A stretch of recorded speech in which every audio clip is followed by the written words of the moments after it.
ग्रुपमध्ये असे कोण कोण नमुने आहेत की जे तुम्ही रोज ऑब्झर्व करता, रोज पाहता, आणि त्याच्यामध्ये आम्ही तुम्हाला एक एक कॅटेगरी दाखवणार आहोत. ऍक्टिव्हिस्ट ते कुठल्याही प्रकारचा अन्याय कधीच सहन करत नाही आणि त्यांच्याप्रमाणे प्रत्येक वायफळ गप्पा, टाइमपास किंवा काहीही अन्याय असतो. म्हणजे तुम्ही मोठी फाईल टाकली तर अन्याय, तुम्ही कॉलेज एक्झाम्सच्या वेळेस सिलेबस सोडून बाकी गप्पा टप्पा केला तर अन्याय, तुम्ही बस विनाकारण पोस्ट टाकलं तरी अन्याय, तुम्ही पर्सनल चॅटिंग केलं तरी अन्याय. ते कायम असे निषेधवाले असे हात करतात, ते कायम तुम्हाला उपदेश देत असतात की हे चुकीचं आहे आणि हे तुम्ही करायला नको. त्यांच्या मनाला अतिशय घात, कारण ते अतिशय संवेदनशील माणसं. स्माइली प्रेमी, यांचं स्माइलीवर जीवापाड प्रेम असतं, इतकं प्रेम असतं की त्यांना आनंद, दुःख, कुठल्याही प्रकारचा भाव व्यक्त करायला स्माइलीशिवाय त्यांचं होतच नाही. त्यांना ज्यावेळेस आनंद होतो, मला आनंद होतो, मला खूप आनंद होतोय, त्यामुळे ते असे आनंदाचे असे असे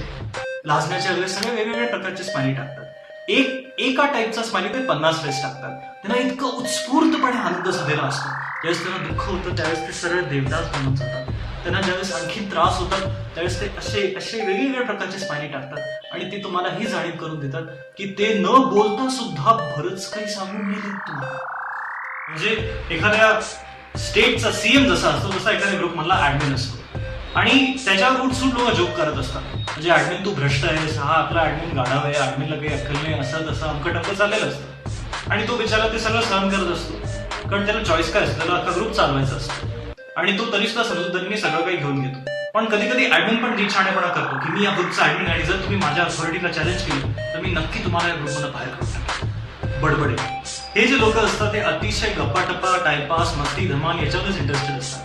ते खरं तर ग्रुपची जान असतात, पण कधी कधी ते इतक्या वायफळ गप्पा करतात आणि ते पीजे टाकतात, हे टाकतात, ते टाकतात, त्यांना कधी सिरियस व्हायचंच नसतं. म्हणजे ऑडियन्स, थिएटरमध्ये कुठलाही सिनेमा पाहताना ऑडियन्स कशी नुसती पॉपकॉर्न खात खात आणि पेप्सी पीत पीत मजा करत असते, मजा पाहत असते, पण ती स्वतः काय ते पिक्चर मध्ये नसते. तसेच हे लोक व्हॉट्सअप उघडून बसतात आणि लोक काय काय तिथे धमाल करतायत किंवा काय राडे घालतायत किंवा काय मस्ती करतायत किंवा काय एकमेकांचा जीव खातायत, या सगळ्या गोष्टींचे हे लोक टाइमपास म्हणून मजा पाहत असतात. त्याच्यामध्ये कधी कधी ते येतात, नाही असं नाही, पण ते कधीतरीच.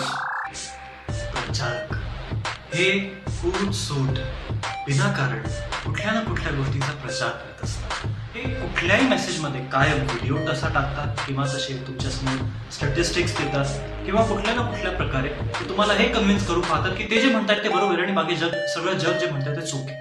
ही एक विशेष कॅटेगरी, कारण ह्यांनीच स्वतः ठेका घेतलेला असतो कुठल्याही प्रकारचा व्हिडिओ शेअर करायचा, कुठल्याही प्रकारचा ऑडिओ शेअर करायचा, कुठल्याही प्रकारचं पिक्चर शेअर करायचं, सगळं ह्यांच्याच थ्रू जातं. बरं, ह्यांच्यासाठी सेन्सर बोर्ड म्हणजे कोण? आपले ऍक्टिव्हिस्ट. ते सेन्सर बोर्ड बनून जातात कारण त्यांना तसाही आक्षेप घेण्याची खास असते, पण हे निवांत असतं, त्यांना काही त्रास नसतो. त्यांना हवा तो व्हिडिओ ते टाकून देतात, हवा ते गोष्टी ते शेअर करतात. पण खरं पाहायला गेलं तर ह्यांच्यामुळे ग्रुप खूप एंटरटेनिंग होऊन जातो. अतिशय दीडशहाणी माणसं. आता दीडशहाणे म्हणायचं का अति ज्ञानी म्हणायचं हे आपण ठरवूया, कारण त्यांच्या नॉलेजचा, त्यांच्या एकंदरीत हुशारीचा प्रकाश इतका तेजोमय असतो की तो तेज, ते जे तेज असतं ते प्रत्येकाला सहन होईल तसं जरुरी नाही. ते स्वतःच्या बापाचा ब्लॉग समजून अख्ख्या ग्रुपवर मोठे मोठे मोठे मोठे मेसेजेस टाकतात. इतके मोठे मेसेजेस टाकतात की अख्ख्या ग्रुपचा आठवड्याभराचा चॅट पुरणार नाही इतकं त्यांचा एक मेसेज असतो. त्याच्यावरती किल्ल्यांची नावं देतात, ते शहरांची नावं देतात, ती अख्खी डिटेलमध्ये माहिती देतात. त्यांना असं वाटतं की हा बहुतेक कुठल्या तरी न्यूजपेपरचा आर्टिकल आणि हा आपल्याला लिहायलाच